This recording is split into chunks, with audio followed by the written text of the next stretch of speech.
На этих станках делаются ровные металлические заготовки. Им предстоит пройти полный цикл – обработку, штамповку и сборку. Так выглядит производство запорно-регулирующей арматуры. В мою обязанность входит сверление отверстий, также по чертежу и нарезание резьбы. Дмитрий Горланов работает на предприятии 2 года. О выборе не пожалел ни разу. За это время освоил новую специальность. Потребовался сотрудник на фрезеровку.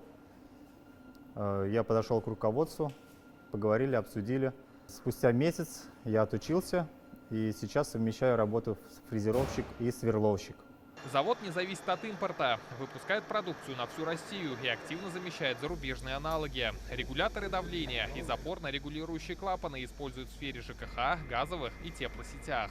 Здесь представлены образцы нашей продукции.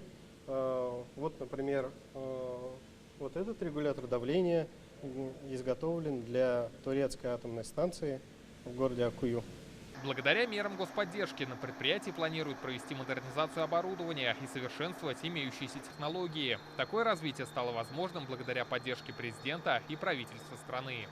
В этом году с помощью правительства мы получили грант на новую линейку регуляторов давления, с помощью чего приобретаем новое оборудование, которое позволит увеличить точность, качество и, конечно же, кратно увеличить объем выпускаемой продукции. Производство развивается, а значит нужны кадры, отмечают в компании. Профессия заводского рабочего за последние десятилетия становится востребованной. Что касается предприятия, когда устроился, я понял, что здесь, во-первых, заработная плата достойная токарей, что не может не радовать.